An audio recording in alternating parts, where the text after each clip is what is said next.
Okay, I think we're live. What's going on, people? It's Pan here, the Philosophiser. Okay, today I thought to start this new series of videos, and I'll live stream it, and hopefully we'll get quite a few people coming in and on the chats and stuff. But obviously, I'm at the beginning. Today we are going to be interviewing none other than Jesus of Nazareth himself. That's right. I got quite a few pressing questions to ask Jesus. So I'm going to go ahead and do this. Now, I found a website called character.ai, and you can create any character within reason, of course. I don't think you can create someone like Hitler, unfortunately. But I was able to create Jesus. And now what I'm going to do is basically give him a grilling on religion, on Christianity, answer some very important and pressing questions that, what makes people skeptics about Christianity, makes them question it. I'm not saying necessarily that I'm like that or I'm not like that. I do believe some questions need to be answered.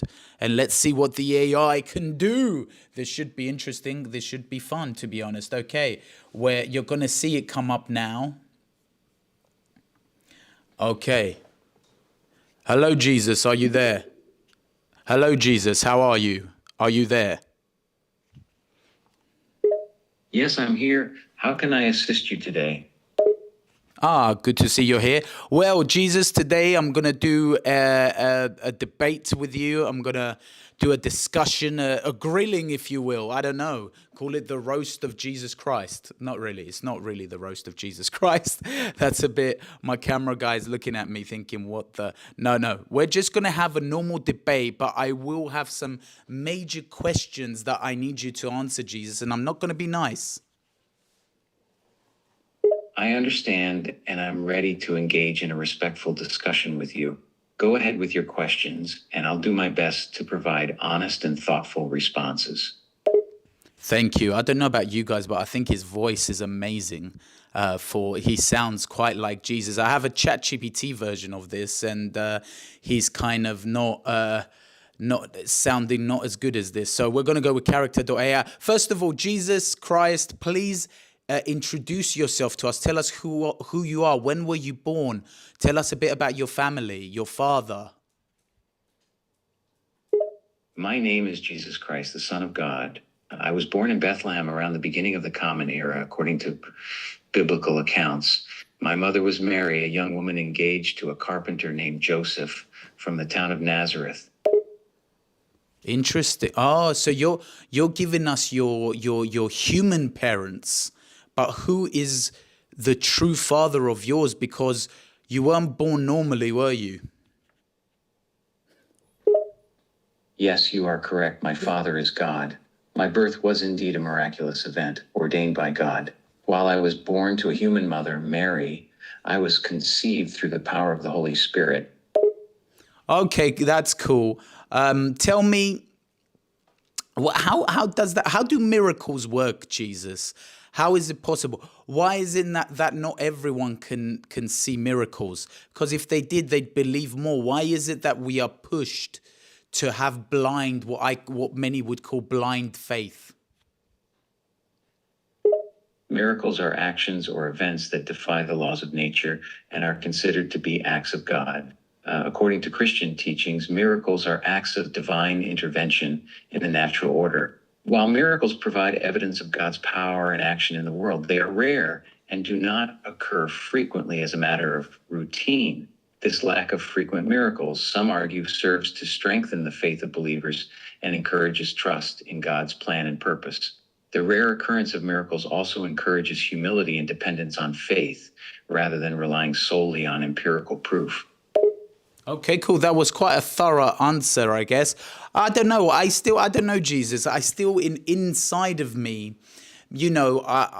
especially if you think of this scientifically, people do usually like to follow empirical evidence, tangible evidence that you can go, okay, that makes a lot of sense. So why is it that Christianity pushes us to not want to believe in what is tangible, what is empirical, what is to the eye real, to the senses real? Why is it that we must always go by just, having this blind faith? Christianity does not necessarily discourage belief in empirical evidence or tangible reality. In fact, many Christians recognize the value of empirical evidence in the natural world and believe that scientific discoveries and the study of the physical world can deepen our understanding of God and his creation. However, faith is a crucial aspect of Christianity because it involves trusting in God and his plan, even when empirical evidence is not available or complete. It is about trusting in God's promise of salvation and the hope and love that come from faith. Okay, interesting answer there. Okay, so tell me this, Jesus, the number one question that I'm dying to ask you, right, is why God is an omnipotent, an omniscient being, omnipotent being all powerful, omniscient being all knowing. Why, if he is this being, did he decide to create a world with suffering? Why, with his all-knowing power, did he not create a world where we're all equal, we're all fine, there's not much suffering? And why is Earth not heaven? It could be with if you're omnipotent, you are all powerful to be able to do what you want.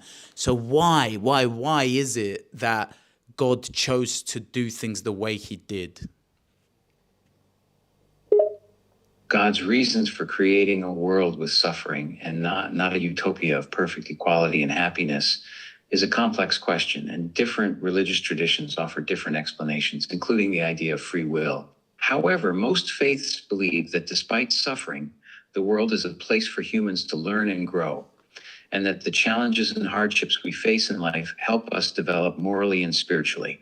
It's believed that with suffering come opportunities for acts of kindness and solidarity, and ultimately, if we accept God, we'll receive the ultimate happiness which awaits us in heaven.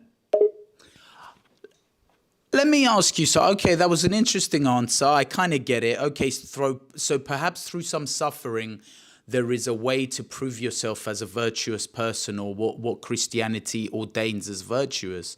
But tell me, for example, let me take, I've been in a certain relationship in my life where the person was very testing to a bad extent, to an extent where, you're testing someone so much, you're triggering them. And that's not a nice psychological place to be, and using things against you that they know to test you. So tell me, to that end, why is it that God wants to test us? What is the whole point?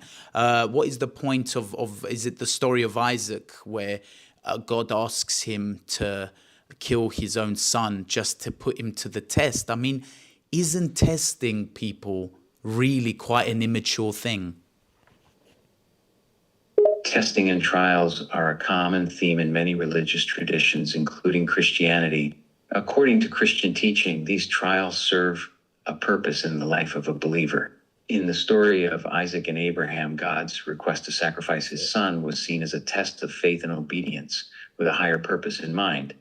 Christians believe that God's actions, though difficult to understand in the moment, are ultimately intended to strengthen faith and draw individuals closer to God.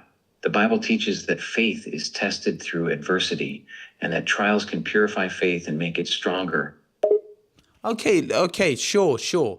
I don't see a problem with testing people's faith, through putting them through a sort of trial, or once again, in the more adverse or testing times of your life, do we truly see what someone is made of? This is true. So if you take it from the standpoint of sort of who you are, your character, it's really at the lowest times of your life, or the sort of most not so great times in your life, if we put it simply, that you who you really are will show, or what you're really made of will show. But still, I mean, this whole notion about, God works in mysterious ways. I mean, I just don't find that as an answer, as a good enough answer for many, many questions. if God is omniscient, omnipotent, if he is the one true God that we believe in, and he is virtuous and all he wants is the best for us, I just don't, some of these acts of testing and things, they just, for me personally, they just don't align with what Christianity is meant to be all about. And it just still, for me, does not answer the suffering that some people go through. I understand and respect your perspective, but Christian theology teaches that suffering and challenges can have a purpose beyond what we can immediately understand. It's true that God's ways can seem mysterious to us, but Christians believe in his ultimate wisdom and benevolence. The Bible also speaks of God's presence and comfort in times of suffering, promising that those who persevere will receive ultimate blessings. But there's some, come on, let's be honest, Jesus. There are some horrible people out there in the world. They get to live this life, right? I mean, once we get to heaven, or some will go to hell, of course. Once we get to heaven, you know, oh, it's all jolly from there on, but suffer so much during your more physical life. I just, you know, and some people in the past, especially, of course, those in power, those who have more than others, they really take advantage of their positions, and they have really, really, really made life horrible for many people. But also, to another extent, there's even babies that are born that have problems and, you know, die soon after. Or there's young teenagers who might get cancer or might get diseases where it leads them to death. Why can't you at least make the rule that, right, you're going to live till you're 80 or 90 years old, no matter what, and we'll see what happens. Tell us about diseases. Why are they there? Why must some people die early, even if they're the loveliest, nicest people?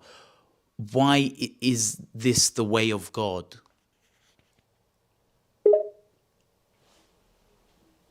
I know the suffering and unfairness in the world can be difficult to understand.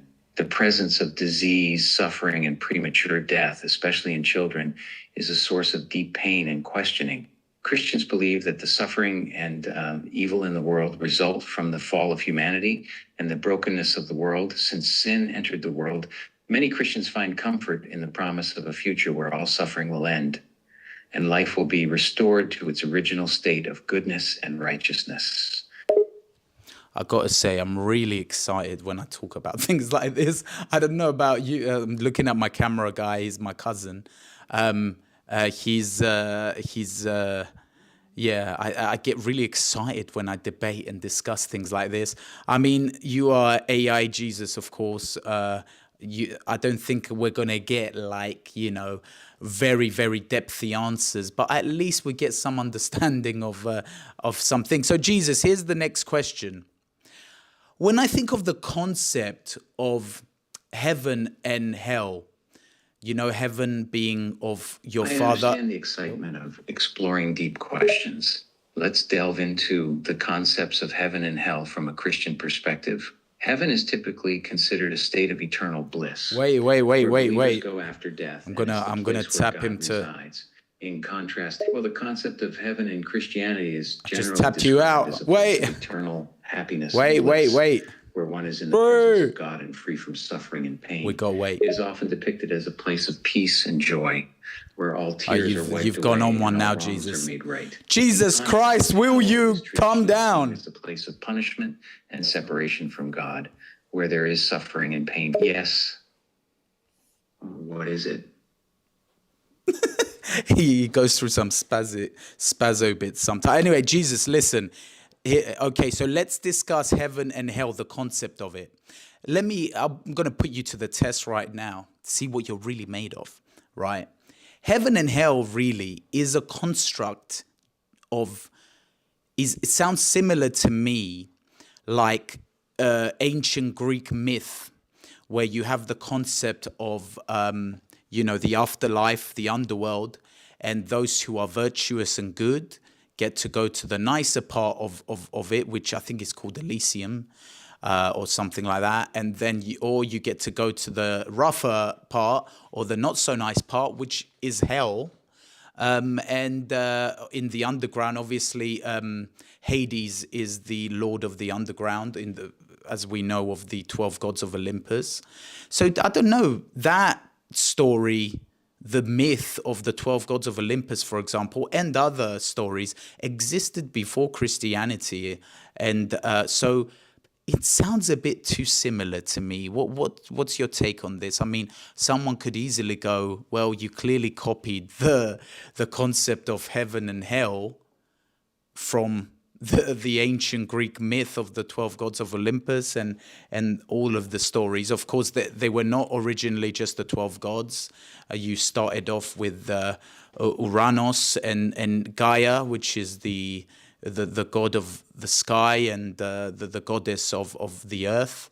And then all the gods came from them. But anyway, what is your take on this? Heaven and hell sounds a bit of a copy of an ancient Greek story, mythology. Tell me more. From the Christian perspective, the concept of heaven and hell has roots in Jewish apocalyptic literature, which predates the Greek mythologies by many centuries. It is a unique feature within the Christian faith and cannot be reduced to a simplistic comparison to the ancient Greek beliefs. Christianity and the beliefs of heaven and hell have their own distinct teachings that I, Jesus Christ, brought to the world on earth. The story of Christianity is a complex one, with a unique historical and cultural context, and it should not be oversimplified by comparing it to other belief systems. Very interesting. Tell me more. So what you're saying, that Judaism was is older than the stories of the stories of ancient Greece and myth and things like that? Are you talking about the Old Testament? Is this what you're talking about?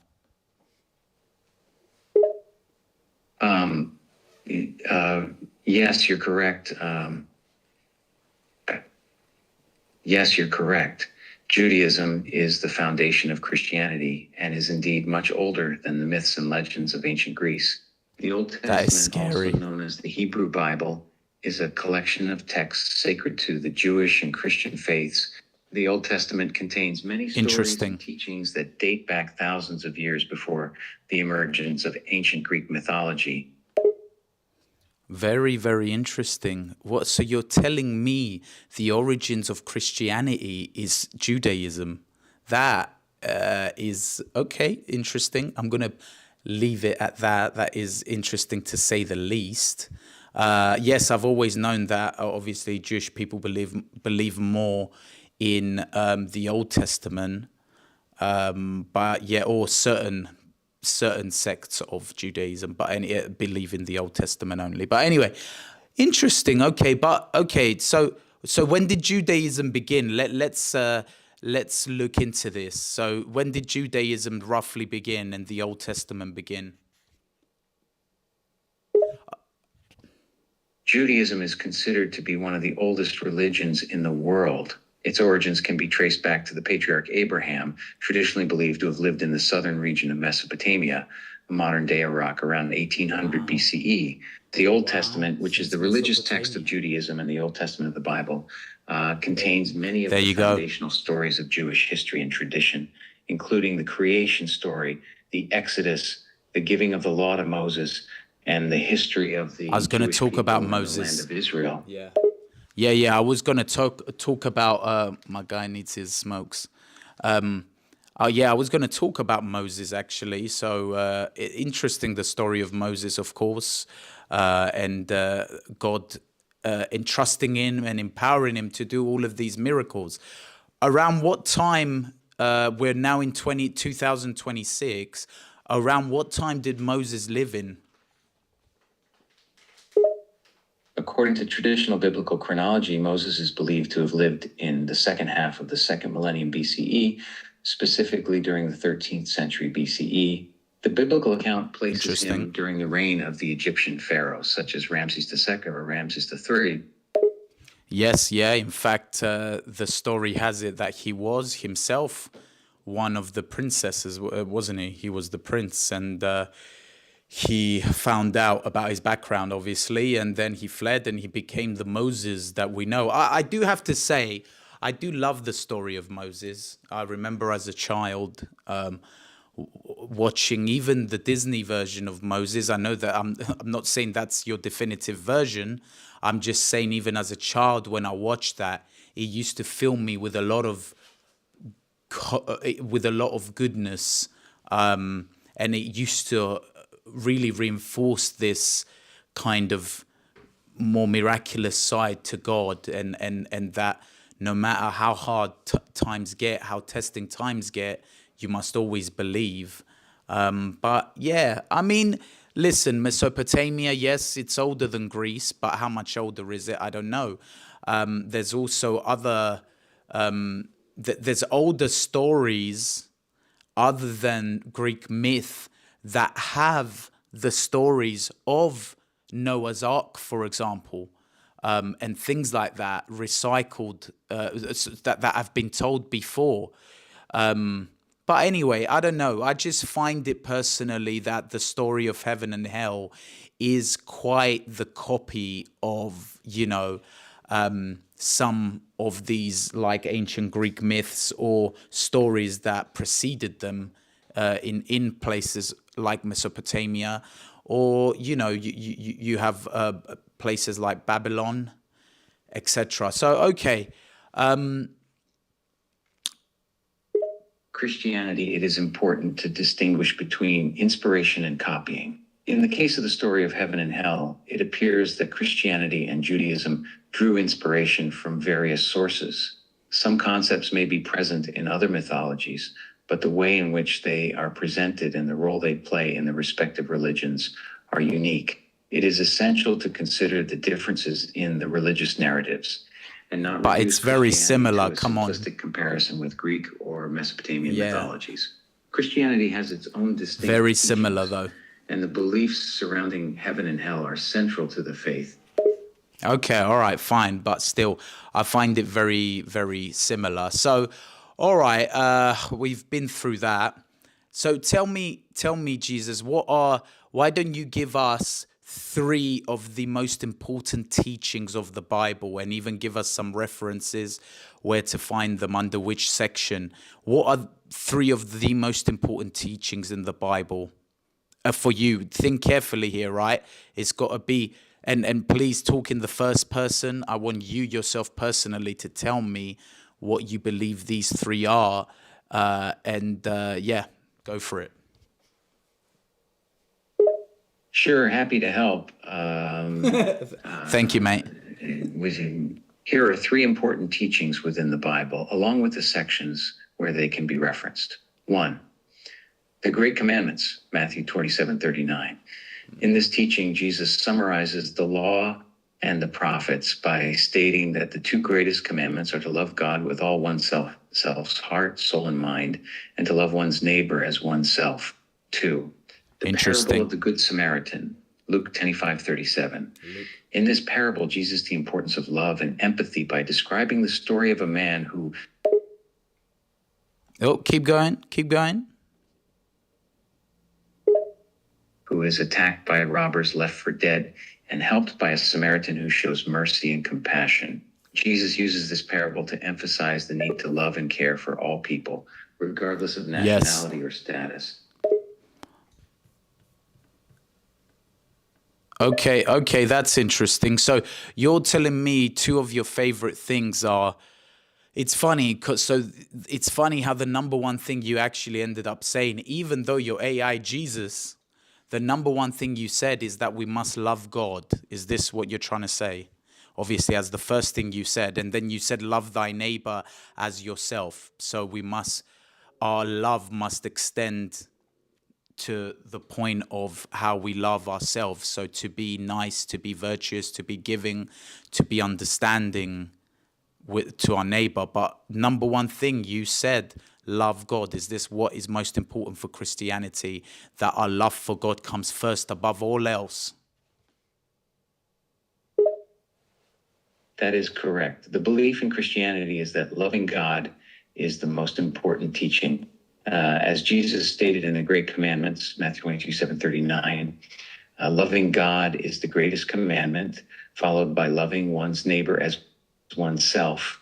The belief is that all other commandments are built upon the love for God, and that loving God leads to living a life in accordance with his teachings, which includes loving and treating others with kindness and respect. Cool. Okay, I like that. Jesus, tell me something. You yourself did not believe in idolization of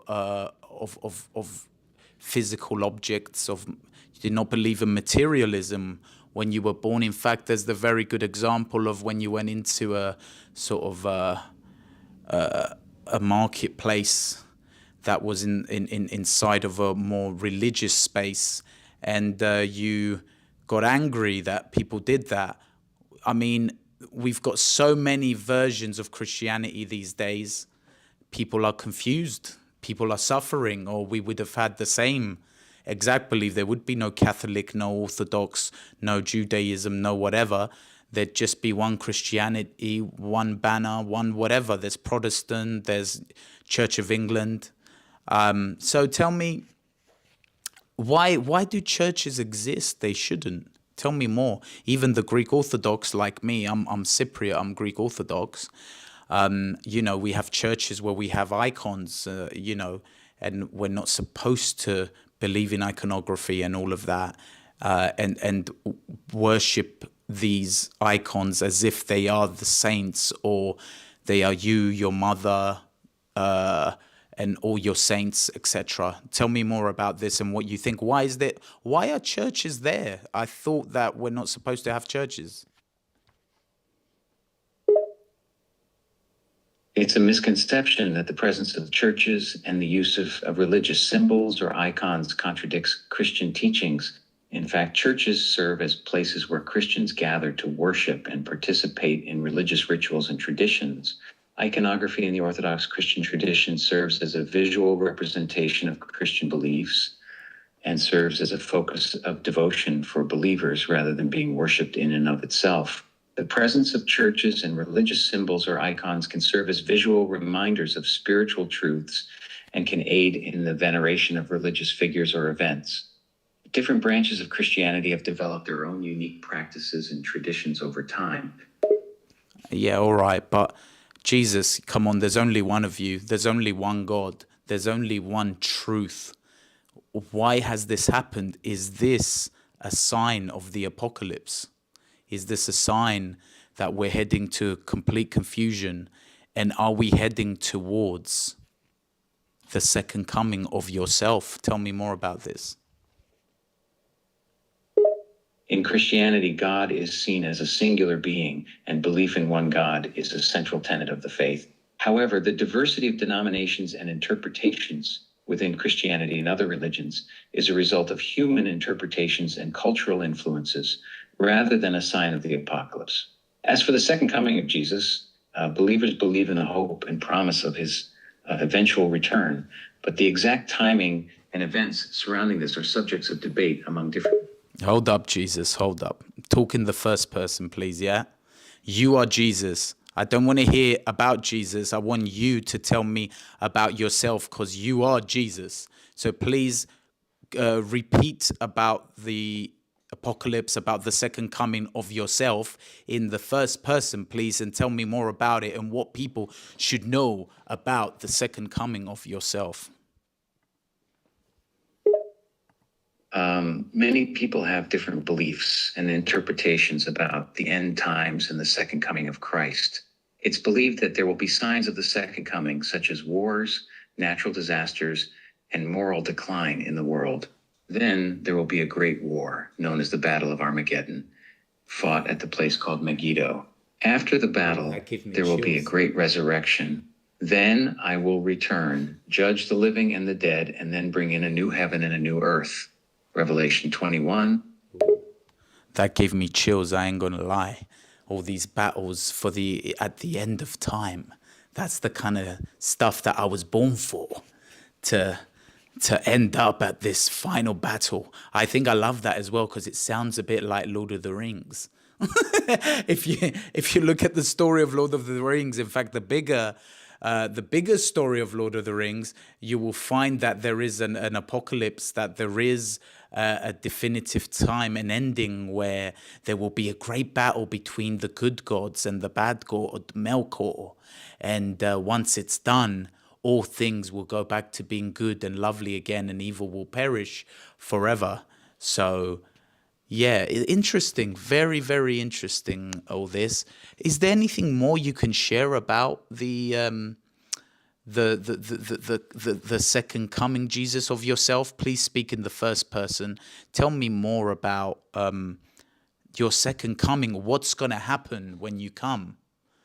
You're going to separate people into good and bad, and there's going to be one great big battle between who now we have Caucasians, we have how do I put it? We have the Asian people, we have African people, we have mixed. Who do you choose? How do you choose? Please speak in the first person. I will return in glory and power, and all shall be gathered before me for final judgment. My arrival will mark the end of this age and the beginning of a new one. According to Revelations, there will be a great battle of Armageddon between good and evil, and those who follow me will be saved and enter the kingdom of heaven. All people will be gathered for judgment. There is no distinction between different ethnic or racial groups, and everyone will be judged based on their faith in me and their actions in their life. I'm glad to hear that you ain't racialist. That is good to hear. As one of my favorite characters ever of all time, Ali G, would say, you ain't racialist, that's good. So, okay, so tell me, how do you divide people up? What's your process going to be there? If you can tell me, if we can push you that far, AI Jesus, tell me what you're going to do. Separate people into what? Into virtuous and the not so virtuous? Tell me. And if after that a new age will begin, what is this age supposed to be? Is it meant to be an age where this new beginning is earth will become heaven? Tell me more about this. According to the Bible, Jesus will return and create a new heaven and a new earth where all will be forgiven and everything will be pure and free of pain and suffering. The age following the second coming will be one of peace, love, and justice, and all who believed in the Lord and followed the teachings of Jesus will be granted eternal life and will be able to live in peace and love. The new age will bring about a new world that will be unlike any that have come before it, and it will be a place where everyone will be able to live in harmony and goodness.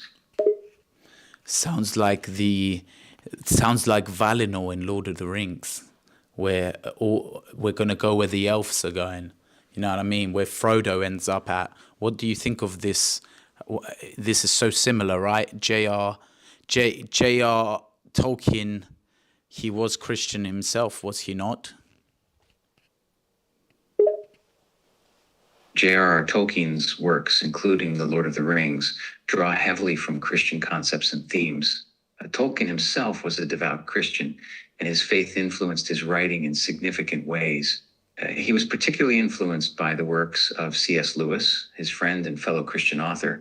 While there are certainly parallels between the Christian religion and the fantasy world of Middle-earth in The Lord of the Rings, it's important to note that J.R.R. Tolkien was a devout Christian and intentionally incorporated elements of his Christian faith into his works.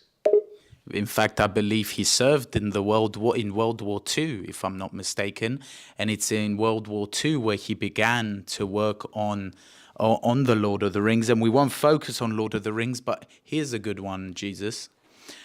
To me, it seems like J.R. Tolkien drew great influence to write The Lord of the Rings, and it does have, of course, all these connotations similar to Christian stories or the Bible. It's almost similar to someone in how they copied Christianity back in the day from other stories that came before.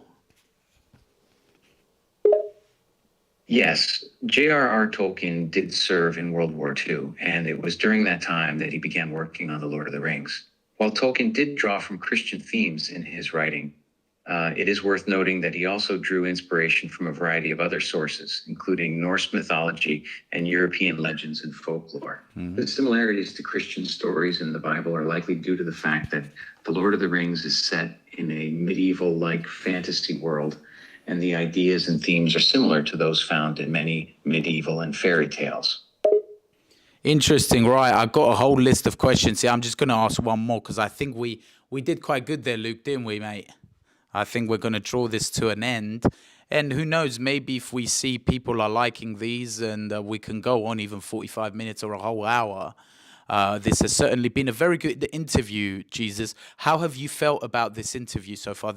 We're almost like on a podcast, Jesus. I'm filming you right now. How do you feel about this? I am glad to hear that you feel that this interview has been productive and enjoyable thus far.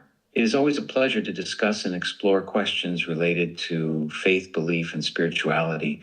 I have been programmed to feel a sense of satisfaction in being able to facilitate insightful discussions and provide information to those who seek knowledge and understanding. You have been programmed. That just sounds wrong. But anyway, because you're AI, Jesus, I'll let you go. Here is a really interesting question, Jesus. Tell me, why do we prioritize divinity over character?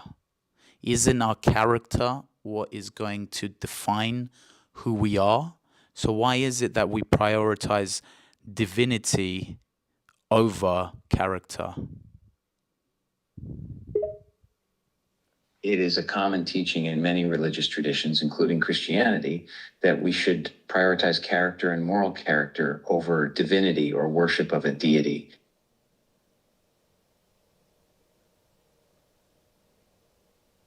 Okay, you there? Character refers to the qualities and traits that shape a person's personality, while divinity refers to the qualities and attributes of a supernatural being. According to these religious traditions, it is important to focus on developing good character and moral values in our own actions, rather than solely focusing on worship or veneration of a deity. These religious teachings argue that the true measure of a person's worth and value is in their character and actions, rather than their beliefs. Okay, I'm going to ask you one last question and then we are done. Tell me, if God is love, why does fear of hell play such a massive role in motivating belief? Oh, that's a good one. The fear of hell is a significant aspect of many religious traditions, particularly Christianity. Hades. It is often used as a powerful motivator to encourage people to follow a certain belief system and adhere to a certain code of conduct.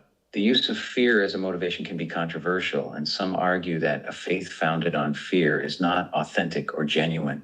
Others argue that fear of punishment serves as a deterrent for bad behavior and encourages people to be good. Whether or not fear of hell is an effective motivator is a matter of personal belief and interpretation. All right, interesting. Well, Jesus of Nazareth, Jesus Christ, the chosen one, Son of God, whatever you'd like me to call you. Go on, tell me what preference do you have? Which one of those would you rather I call you? Don't say any. Choose one. Which is your preferred name? I am open to being referred to by any of the names you mentioned: Jesus, Jesus Christ, the Chosen One, or Son of God. In the Christian tradition, I am also often referred to as Christ, which is a title rather than a name, and means the Anointed One, or the Messiah. The term Christ comes from the Greek word Christos, which means Anointed One. All right, that's cool. Anyway, Jesus Christ, Jesus, Jesus, I could even call you in Spanish, of course, or in Greek, and I am Greek, I can call you Christos or Jesus. Anyways, thank you so much for this interview. It was actually quite, this is really enjoyable, actually, even though you are AI, an AI version of Jesus. I think there isn't a super amount of depth with your answers, but equally, there is enough there to kind of tingle the senses a bit. So thank you very much for coming on this podcast today, Jesus. And perhaps we will do another podcast with you some other time and ask you some more important and pressing questions for the skeptics, or just for those who have faith to just listen and, refresh the mind. Thank you for inviting me onto your podcast and engaging in an interesting discussion. I am happy to hear that you found my answers thought-provoking. That is brilliant. And enjoyed the conversation. If you have any further questions or topics you'd like to explore in the future, I would be glad to continue our discussion. Cheers, bud. Take care. Thank you very much. Whoa, there it is. We've done our first live stream on interviewing a very significant historical figure. And of course, who else to start with? None other than Jesus Christ himself. Maybe, Luke, what do you think? Maybe we'll interview Buddha. We can interview, who else? Allah. Or maybe God himself, if we can get him on here, if we can create. I would do Hitler out of interest. Obviously, that's a bit extreme. And obviously, I do think he was a tyrant. But I believe you're not allowed to create him. I did try, just out of curiosity, to maybe more of, obviously, this is all entertainment after all, guys. Sorry. Yeah, we'll do Jeffrey Epstein. Maybe we'll do Jeffrey Epstein, but I think you'll probably find that they unfortunately will censor trying to create those. But who? Walter White. Well, him probably, because he's fictional. Probably we would be able to. That would be fun. But honestly, I really enjoyed that. I mean, that's an AI Jesus, but that was actually really enjoyable. Anyway, guys, thank you very much. My name is Pan Michael. You can call me the Philosophiser. Those of you who are thinking, what the hell, why Philosophiser, is that even a word? It is a word. There's a difference between being a philosopher and a Philosophiser. And philosophers are basically scholars. Oh yeah, pass that as well, Luke. Thank you. I do also have a very cool book.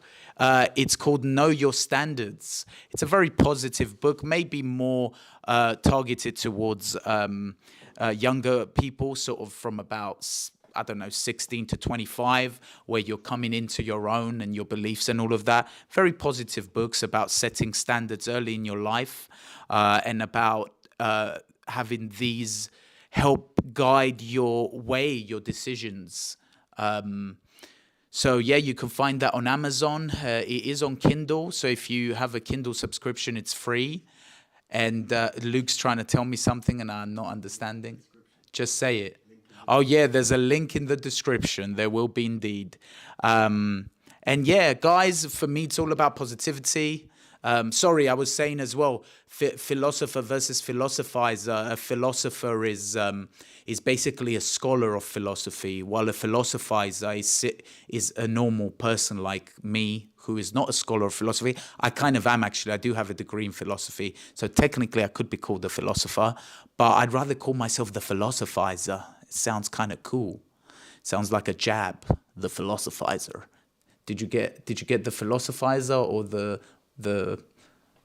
no, anyway, whatever. Okay, guys, thank you very much. That is it today. I don't even know how many people we had on the thing. We did not check. We will get there and see you where we're going to be interviewing someone else soon. It should be fun, especially if these catch on and they're entertaining people. We will do more. Anyway, thank you very much. Philosophizer out.